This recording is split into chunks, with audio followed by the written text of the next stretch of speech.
Lonely rancher bought a deaf girl sold by her drunk father, then realized she heard. Texas, 1881. The late-season sun baked the dust into the wooden bones of the market town. Horses neighed, cattle bawled, and men barked over prices with whiskey breath and worn boots. The last livestock auction of autumn was winding down, but a crowd still lingered near a corral gate, where a bay mare stood trembling, ribs sharp under her hide, flanks striped with dried blood. Silas Kerrigan adjusted his hat against the glare, silent as ever.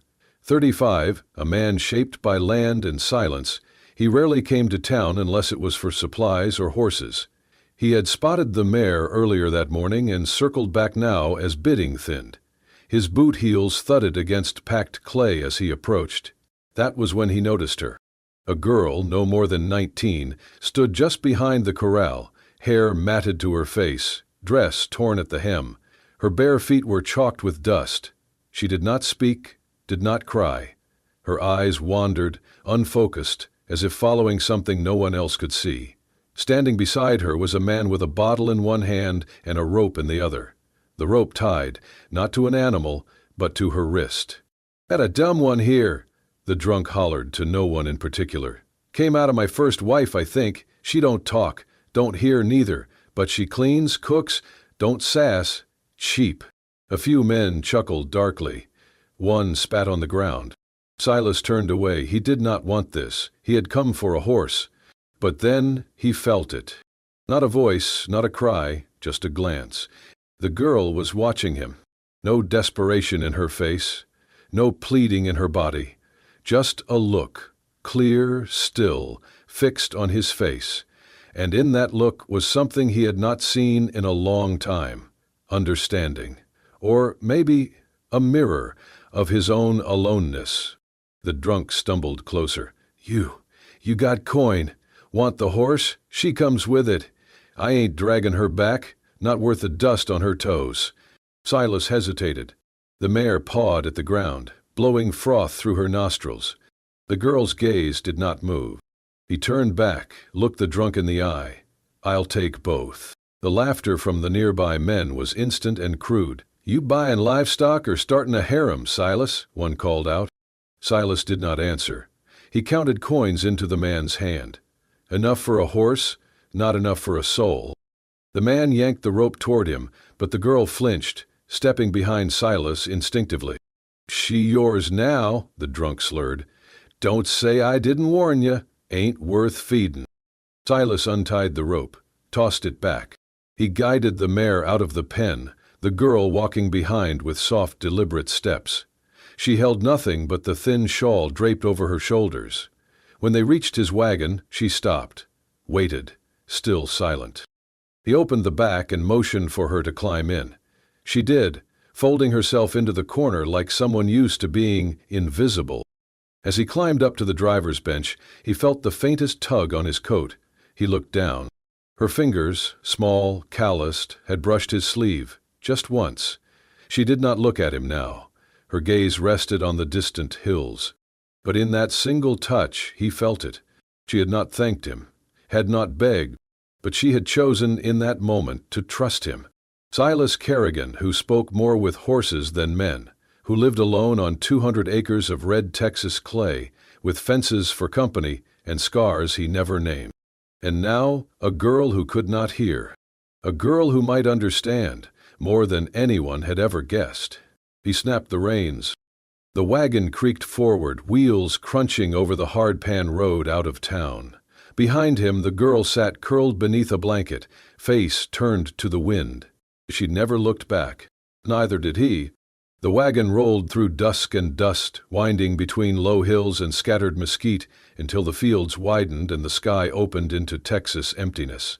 Silas's ranch wasn't much to look at, just a main house with a slanted roof, a few outbuildings and a long stretch of prairie where cattle grazed under open sky. But it was quiet, clean, and for a man like him, it had always been enough. Until now. He helped the girl down from the wagon, unsure if she would bolt or freeze, but she stepped lightly to the ground.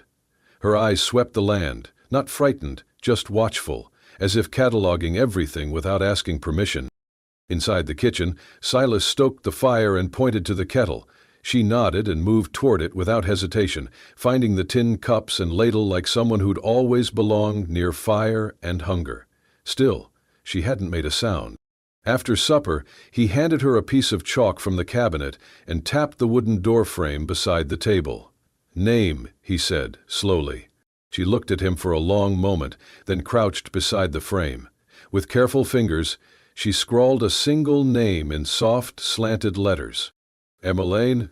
He read it once, then twice. "Emmeline," he repeated out loud, like testing how it tasted on the air. She gave no smile, but she turned and walked away, into the darkened barn. The next morning, Silas found her in the stable, crouched beside the same beaten-down mare. The horse had barely eaten since the auction, its back legs swollen from old strain. Emmeline ran a damp cloth down the mare's flank, whispering with her hands, not words, not signs, just the careful rhythm of someone who listened with her palms and her breath. Silas stood at the barn door, arms crossed. He had seen seasoned ranch hands get kicked for less. But the mare stayed still, shuddering only slightly, and let the girl wrap its leg with quiet patience. Maybe she couldn't hear, but she sure as hell understood. That day Silas gave her chores. Simple things: wash the floorboards, boil water, clean the tack room. She did them without complaint, without asking, without one sound. Each night he left chalk for her, and she would write notes in the margins of their world: bacon low, dog limping, wind smells like dust. They never spoke, but the quiet didn't feel empty. Until the storm came. It started like most Texas storms, slow and deceitful. A hot breeze rose around sundown, brushing against the long grass like warning breath. Silas glanced at the sky, noticed a line of clouds brewing far off, but thought nothing of it. He was in the cattle shed when she appeared, Emmeline, barefoot, wild-made, breath quick but soundless. She grabbed his sleeve and tugged hard. "What?" he asked, startled. She pointed upward, her hands trembling. Her eyes said what her mouth could not. "No." He hesitated, halfway through checking a sick calf, but something in her gaze snapped him into motion. She pulled again, toward the barn door, away from the corral. Then it happened. A crack. No, a shatter. The world split in two as a bolt of lightning dropped from the heavens, striking the tree that loomed just behind the cattle shed. The blast shook the earth beneath them. Sparks flew. The tree burst into flame and collapsed with a moan that sounded like the sky weeping. Silas stumbled back. The calves bleated in terror. Smoke curled into the sky. He looked at her.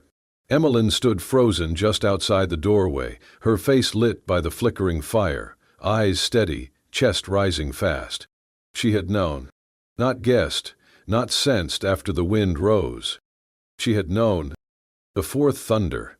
Before the air changed. Silas walked toward her, slow, still half in shock. "How did you—" But she only looked at him. Silent. Certain.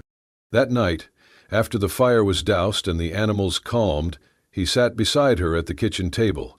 No chalk this time. No words. Just a man with his hands on the wood and a girl who could not speak. And yet, somehow, she had heard something no one else could.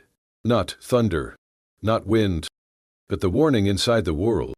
Silas realized, for the first time in years, he wasn't alone. He looked at her hands, folded in her lap. "Emmeline," he said again. She lifted her eyes to meet his. Silence answered, and it was enough. Since the storm, Silas had started to pay more attention, not with suspicion, but with the quiet curiosity of a man who had lived too long in silence and now found himself staring at something he could not explain, and maybe did not want to. Emmeline never spoke. She never signed, never wrote much more than her name. She had no books, no formal learning, no words. And yet, there were days when it seemed like she understood more than anyone he had ever known.